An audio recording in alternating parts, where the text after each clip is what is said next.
Well, this is a very interesting episode because this is something that kind of goes along with what we call the solution side of our programs. The problem we've identified in our radio broadcasts and our podcasts is that we have too much politics. And the solution, we believe, is that we have to put skin in the game. We have to roll up our sleeves and think big and put action to ideas and try to, innovate and create solutions that can render the politicization of so many things like health, which we'll talk about today, um, moot. We want to render politicization irrelevant, and that happens when we're able to work together and kind of what I call look for the Galileos among us who are doing pioneering work to really move the ball forward for humanity. And one of those, of course, is health. And so I wanted to talk about health from a perspective folks may not be as familiar with, which is the idea of anti aging and longevity. And to do that, I have a special guest with us. We have Jim O'Neill, who's the CEO of the SENS Foundation. Their website is sens.org, and they're a research foundation that wants to reimagine aging. So, Jim, welcome to the program. Thanks for having me, David. Great to be here. Yeah, and I've followed your work for some time, and I've enjoyed the things that you've had to contribute. But you've recently, how long have you been with the SENS Foundation? Well, I've been on the board of directors for 10 years, and I've been CEO for the past year. Okay. And wow, what a year to take on such a role, right? In the middle of a pandemic, huh? Yeah, it's been a super interesting year in a lot of ways. We've had to obviously adjust some of our operations to make sure we're keeping our people safe in our lab, and keep our education programs going despite not having the same in-person opportunities. At the same time, the pandemic's brought a lot of new attention to biology, and while infectious disease is not our focus, a lot of the comorbidities that make COVID severe in older people are exactly the things we work on. Wow. Yeah, so let's get into that a little bit since that's kind of the topic on everybody's mind. People are starting to lock down again. I know that you guys had made some announcement about looking into some senolytic drugs or senescent cell targeting drugs and therapies, and as a way to try to help reduce the severity of the COVID infection for folks that get it.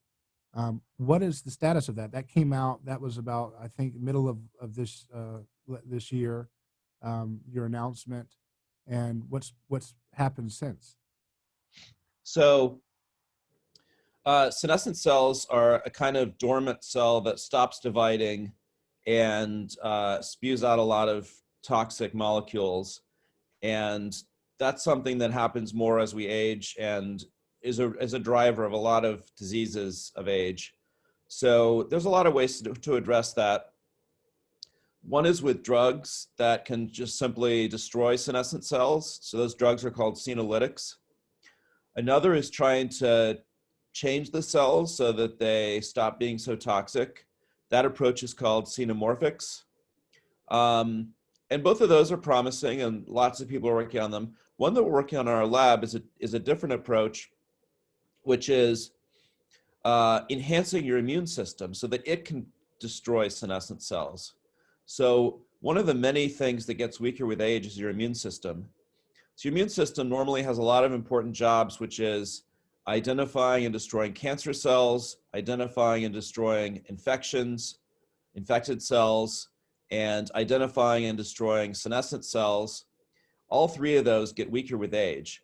And so we're doing research on how your immune system gets weaker with age. We're actually using my blood, my mother's blood, other volunteers' blood in our labs to understand how, for example, NK cells and T cells and other parts of the immune system get weaker with age, and trying to figure out ways to enhance older immune systems, which should be helpful for all of those things, for infectious disease, such as COVID-19, for cancer, and for many other kinds of aging. So between the senolytic, the xenomorphic, and then this immune system approach, what makes you drawn to this immune system approach to tackling the question of senescent cells? Do you think that's the most effective? Is it the cheapest? Is it the easiest? Is it the low-hanging fruit? What about it makes you most interested in that? Well, I'd say two things. One is that not many other people are doing it, unlike senolytics, and the other is that it's just part of your naturally productive systems, and so we don't have to worry as much about bad side effects. So one way to look at it perhaps is a senolytic is going to take care of the immediate problem, but it's not going to address the underlying holistic system breakdown, which is causing the buildup of senescent cells. Is that a way to look at it?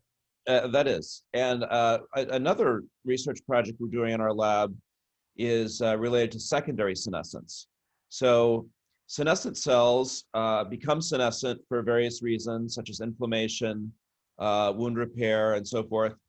And then they spit out this toxic brew called SASP that I mentioned earlier. And the SASP, unfortunately, takes other healthy cells and makes them senescent. So those other cells, we call that secondary senescence. And we're researching that to see how much it's different from primary senescence. So it may be that senolytics might turn out to destroy just primary senescence and not secondary senescence. And so that's another possible reason why an immune system approach might be preferable. So what is the most promising immune system approach that you guys have looked at so far? I'm trying to think of what we can reveal so far.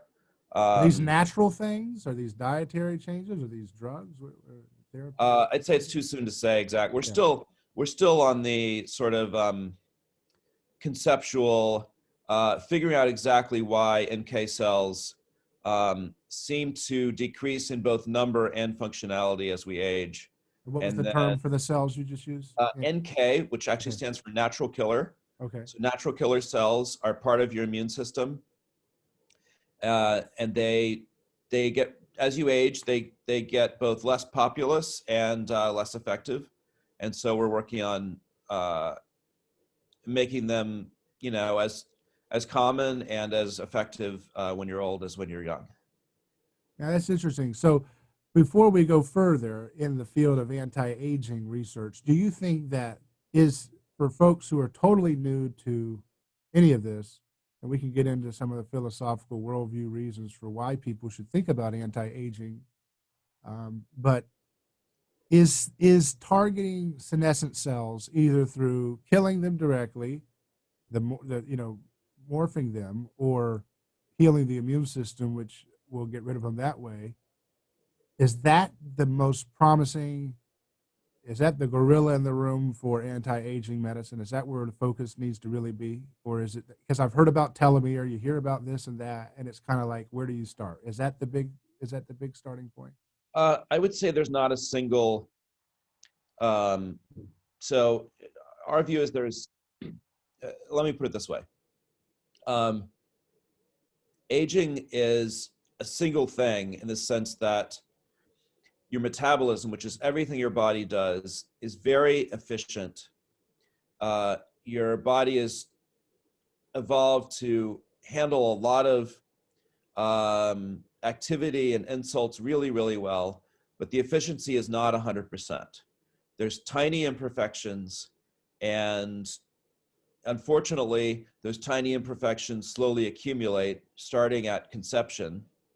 And by accumulation, I mean junk accumulating inside your cells, junk accumulating between your cells, the extracellular matrix stiffening, things like that. Those kinds of damage accumulate and grow, and by the time you're in your 5th decade or so, the accumulation is so big that you start to notice it in pathologies, in diseases. So that is why a lot of ailments are more common when you're 80 than when you're 20. It's So and that's a lot of diseases. That's Alzheimer's and arthritis and Parkinson's and cancer and heart disease.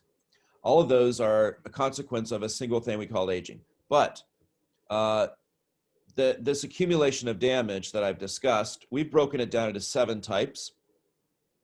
I listed some of those before. Junk accumulating between your cells is one. Junk accumulating inside your cells is another. Cell loss and atrophy is another. So of those 7 types, we think we need to figure out a way to reverse all 7 types of damage. So there's not one single thing. So it's not just telomeres or just senescent cells. We need to address all 7. But so there'll probably at the end of the day be 7 therapies, and they'll all help each other. But we can't really. Well, I would say each one of those 7 therapies, when they arrive, are going to make a huge difference. But to really reverse aging, we're going to need all 7.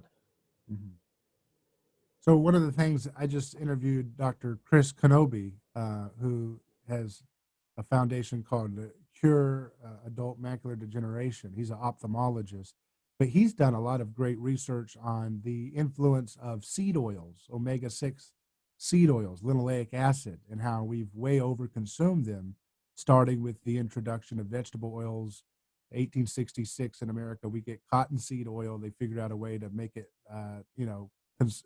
edible for human consumption, but it has terrible effects, and it's not really taken up very quickly. It's used to adulterate butter and lard and things like that, but then it becomes more widespread. And you see, he shows the data in America that you don't see heart disease, you don't see diabetes, you don't see the level of Alzheimer's, you don't see cancers in the 19th century prior to this introduction of vegetable oils, which it's not that omega-6 don't have a place. They're an essential fatty acid that we need, but rather at the rates that we're consuming them, we are far beyond the level that a human should be eating, and it's creating toxic effects that correlate very nicely to the rise of these chronic illnesses that we associate with aging. So any thoughts on that as a factor for dealing with these aging diseases?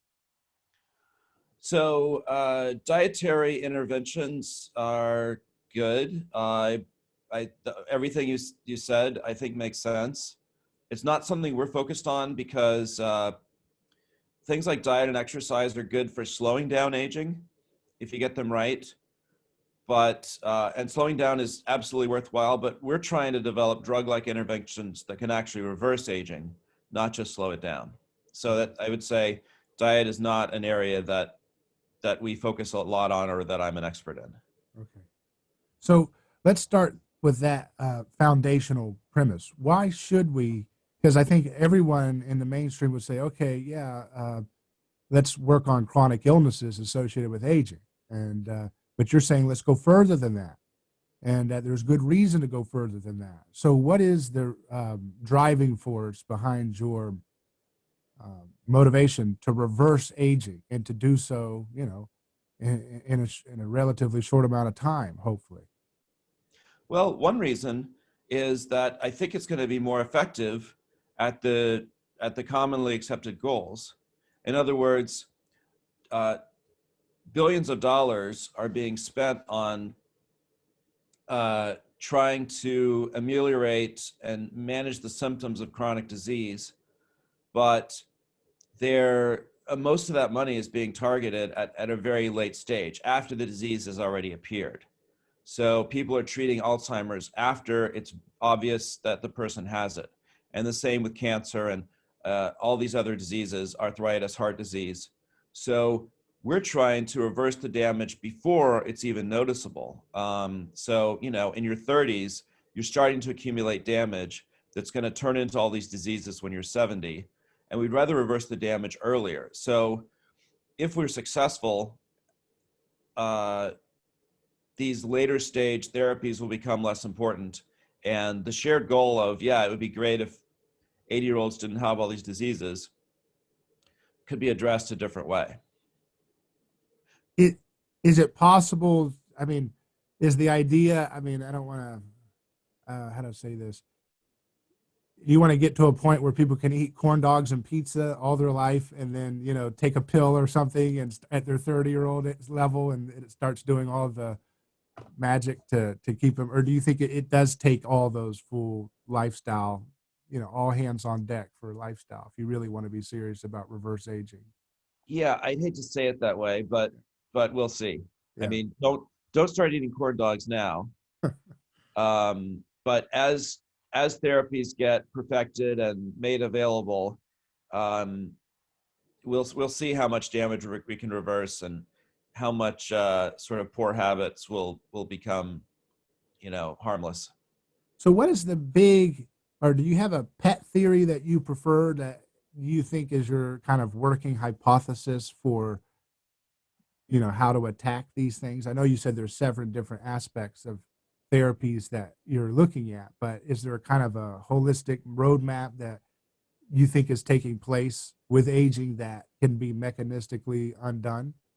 That Well, there's probably several ways to look at it. The simplest one, as I've kind of already alluded to, is damage repair is the right mindset. and And that it's not damage, what is that damage damage repair. caused by? What's causing the damage? The oxidation or It's caused by um, all these 7 types of accumulated damage. In other words, imperfections in metabolism. okay. So your body has all these processes to do respiration and digestion, and those are really good. And then it also has processes to correct imperfections. So your immune system does all kinds of things. It moves cholesterol around your body. It converts it. It takes oxygen in. It oxidizes things. It takes carbon dioxide back out.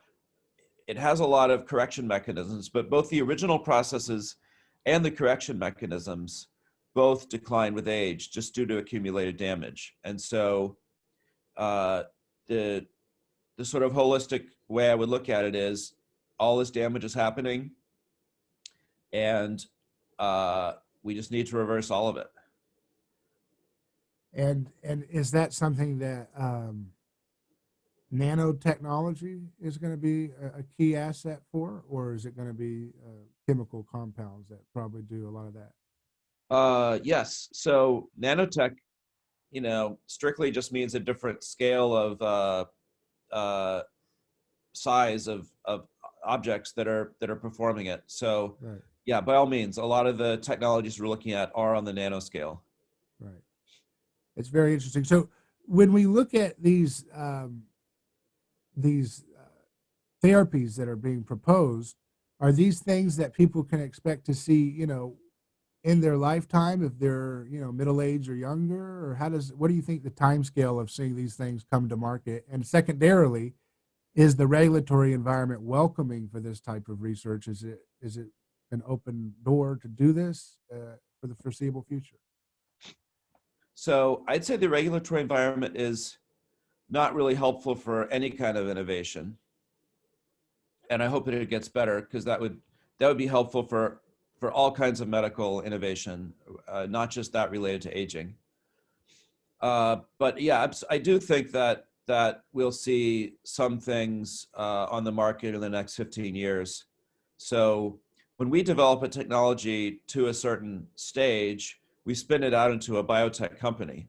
So we've created 2 biotech companies in the last year, which I'd be happy to talk about. And we expect to be spinning out more in the next few years. And then, the regulatory process, as you probably know, is extremely expensive and slow, but worth pursuing. So there will not be a single date when like suddenly all the kinds of solutions are available, but one at a time, we think they'll start to appear.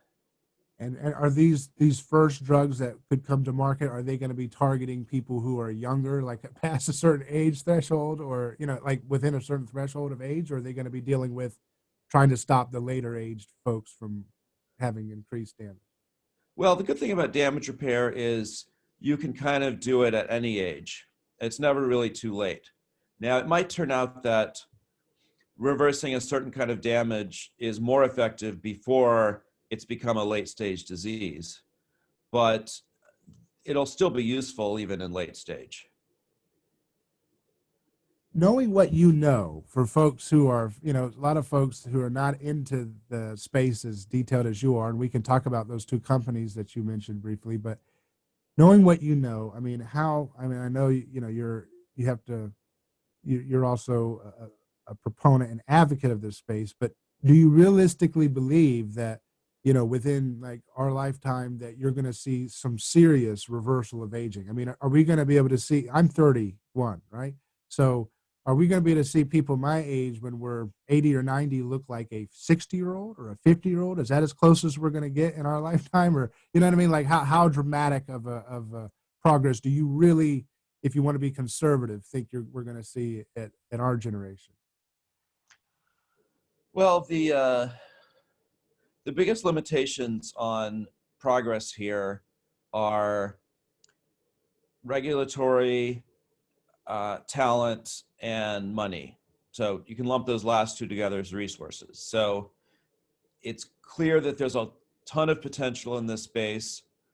More people are interested in it every year. It's gone from being completely fringe 20 years ago to very scientifically respectable today. In the past 4 years, there's been a lot of interest by investors in putting money into this space. More and more scientists are choosing to work in this field. More money is being donated into it by philanthropic people, and we're a nonprofit, so the speed that we work is dependent on how much money people donate to us. So those factors, resources and regulatory, can make a big difference. So if you ask me to predict how long this is going to take, part of the answer would be how much does the government get out of the way, and how much talent and money is put into it. And so those are going to make the difference as to whether we see a lot of results in 10 years or whether most things take 40 or 50. And so your organization SENS Foundation is kind of like an R&D for you're like a incubating these new ideas and then getting them into companies. That's right. Mm-hmm. So tell us about those two companies you mentioned that you guys have already brought to market. Sure. So the biggest killer in America is cardiovascular disease. So that causes most heart disease and stroke, as well as some other pathologies. And one of the biggest drivers of cardiovascular disease is this extremely toxic biomolecule called 7-keto-cholesterol. It's a form of oxidized cholesterol. And so let's talk about cholesterol. So part of your immune system is a kind of cell called a macrophage. Macrophages have a lot of roles, but one of them is to move cholesterol around your body. And so they see a bit of cholesterol and they take it to where it's supposed to be. But when they hit a 7-KC molecule, a 7-keto-cholesterol, they actually can't move it. They kind of choke on it. And so the macrophage hits the 7-KC and it swells up into what's called a foam cell, and it attaches to the side of your artery. And that actually, the first time that happens, that encourages the creation of more foam cells. And so pretty soon you have a thick plaque around your arteries. And that's what leads to a lot of heart disease and stroke. So our scientists over the past few years figured out a way to deal with 7-keto-cholesterol. They designed a cyclodextrin, which is a bucket-shaped sugar molecule. And the bucket can actually surround and capture the 7-keto-cholesterol and render it harmless. So we got very excited about this, and we spun that out into a company called Underdog Pharma that is going to continue to develop this novel cyclodextrin and try to turn it into a deployable drug and get it approved. So that's moving along nicely.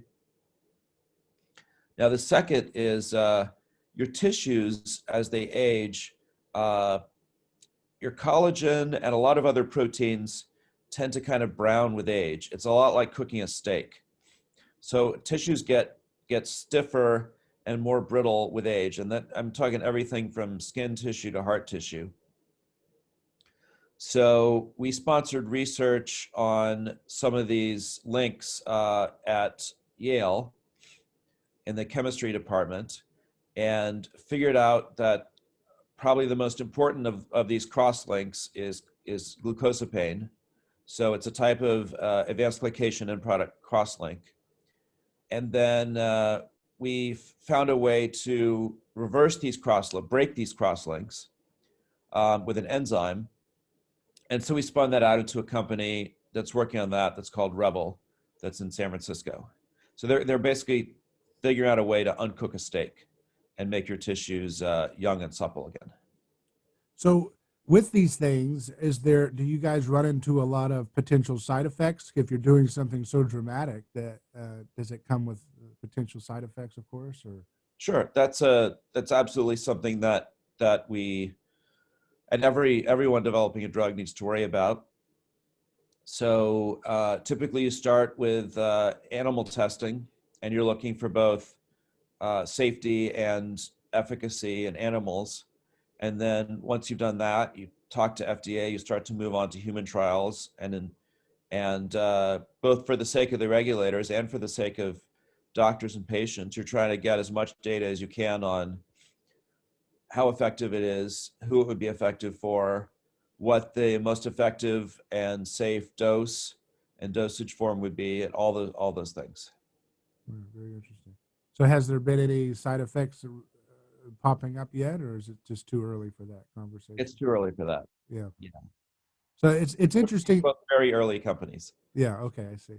So it's very interesting to see. So one of the things that I think is interesting is that people have to get over a mindset hurdle to get excited about this space, right?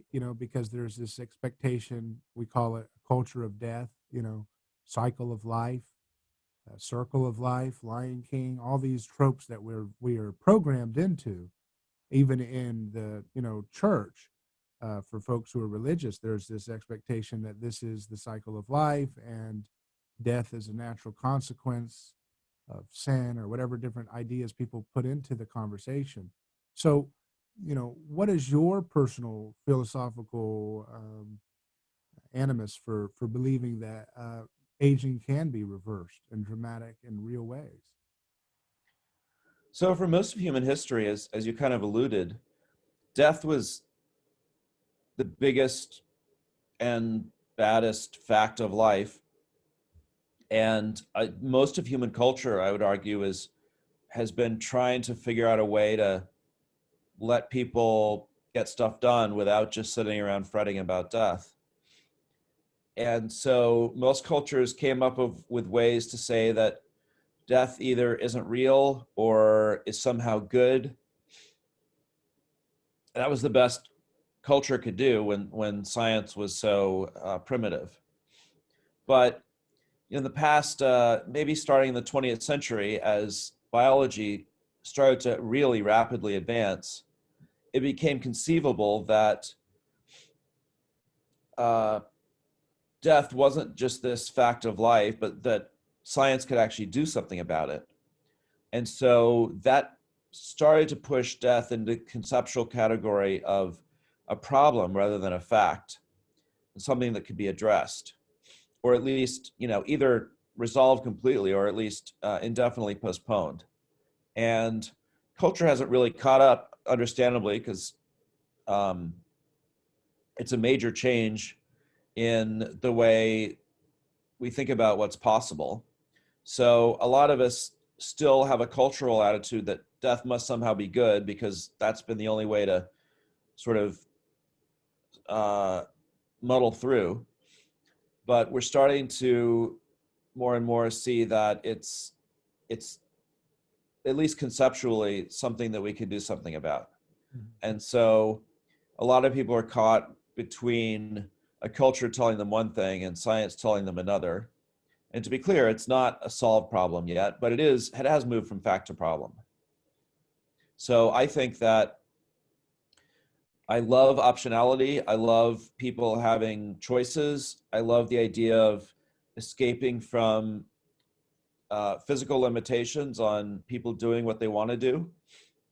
And there's lots of ways to sort of pursue that vision, you know, space exploration, virtual reality, and so forth. And the part that I'm sort of best suited to work on is the biological side of giving people more options Did you by have escaping them by you know being able to escape at first, you know, temporarily and at some point indefinitely from this unfortunate fact of aging.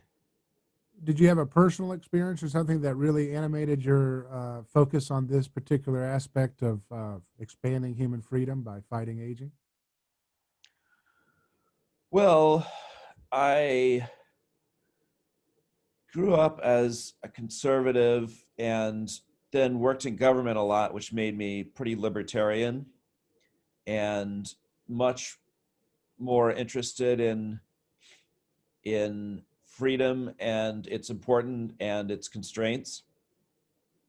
So even though we're talking about a sort of biological problem with biological solutions, there's kind of a philosophical motive that's about freedom, not just life. Hmm. Hmm. And I think it's interesting because I have a lot of conversations with my friend Shannon Braswell on different programs that we do, and he always likes to point out the fact that he thinks that when we feel like we can't defeat death, that it shapes the way we act, that we become more about decadence and more about living for today and materialism and hedonism and all the things that end up rotting the culture of a society, you know, and how if we could believe and see tangible evidence that actually death can be battled against successfully, that it would do something that might be counterintuitive. It might actually bring out more wisdom and character and forethought in other aspects of our culture, you know, in a way that you wouldn't necessarily logically connect immediately, you know?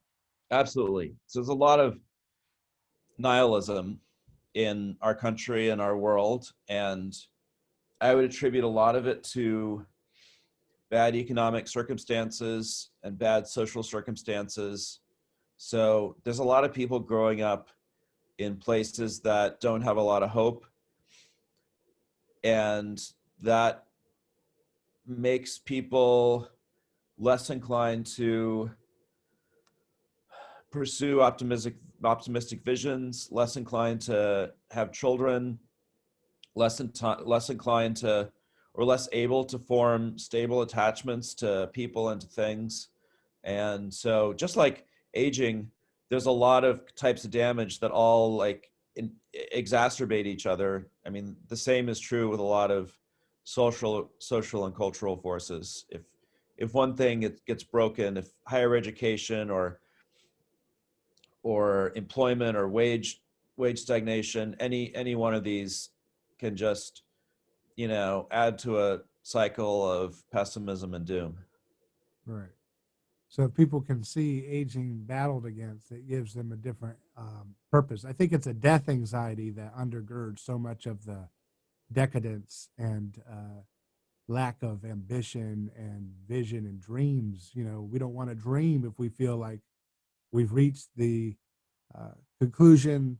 There is no spirit world. There is no anything after life, and even if there is, then we want to hate this world. There's all this resignation to kind of dead materialism, you know, and just so much of our time is spent numbing out because we don't believe we can cure cancer or you know, cure pollution or things like that. We don't believe in that, and so we just kind of numb out and try to escape from that death anxiety that looms over so much of our society, you know.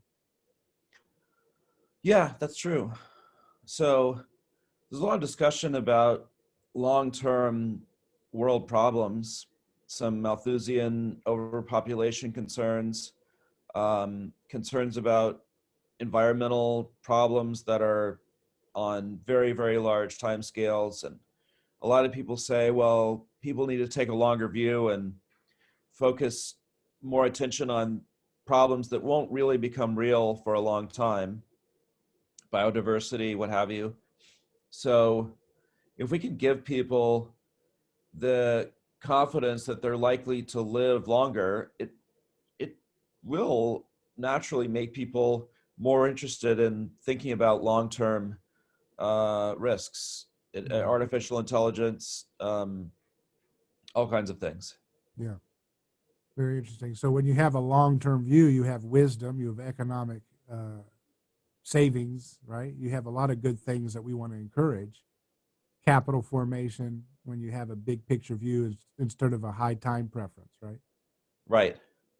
A lot That's, of a lot of a lot of great wisdom comes from grandparents spending a lot of time with grandchildren, mhm. and that's become more feasible due to people in their 70s being healthier than people in their 70s 50 years ago, but also less feasible because um, a lot of grandchildren don't live anywhere near their grandparents. But that's a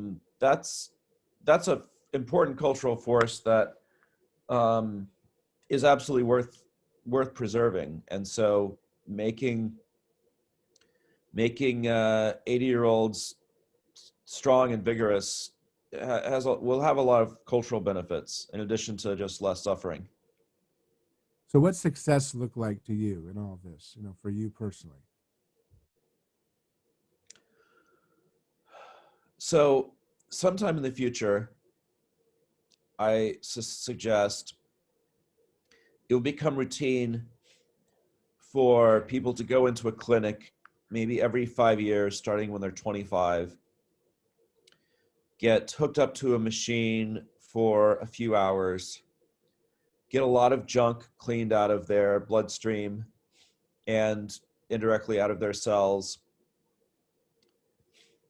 and then go about their business and just repeat that process every 5 years or so and stay young and vigorous for really indefinitely until they get hit by a bus someday.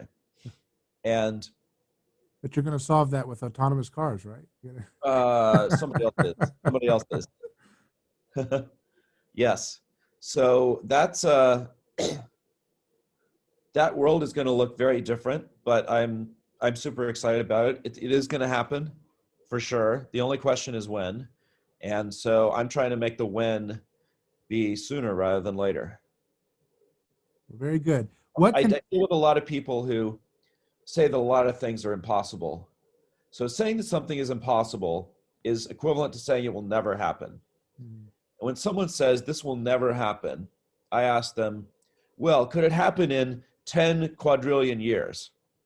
Which is just a tiny sliver of never. And if they, and that makes people think, well, gosh, maybe that could happen in 10 quadrillion years. Okay, so we're just negotiating about the time.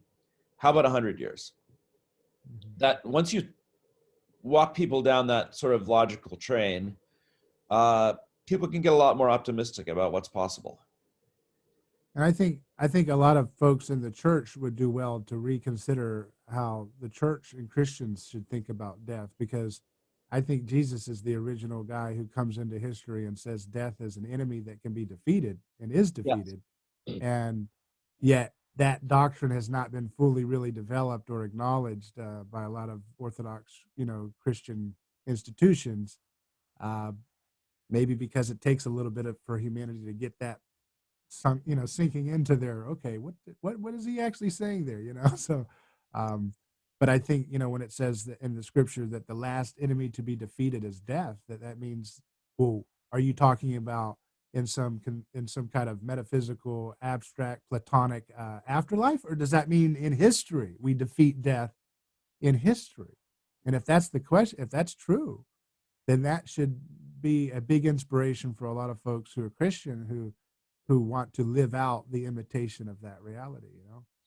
Absolutely. There are definitely some Christians who think that, um, you know, death is good, it's part of life. Resurrection happens after that.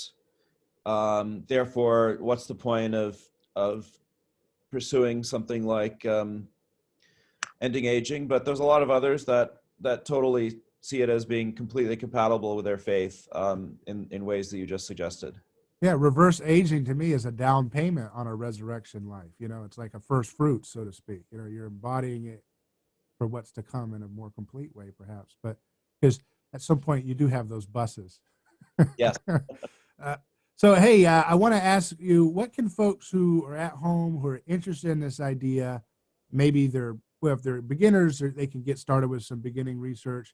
But if they're already excited and they want to support these efforts, how can they get involved in the anti-aging community if they don't have any expertise particularly, but they are excited about getting into this in some way? Yeah, so we have a lot of resources on our website at sens.org. So let me just tell you some of the resources you can find there. So a recent one is we just developed a high school biology curriculum. It's a series of videos that's teaching parts of high school biology in a way that explains aging damage and damage repair. So that might be useful for some people. We also have a lot of other parts of our website that discuss a lot of our work and our philosophy about aging.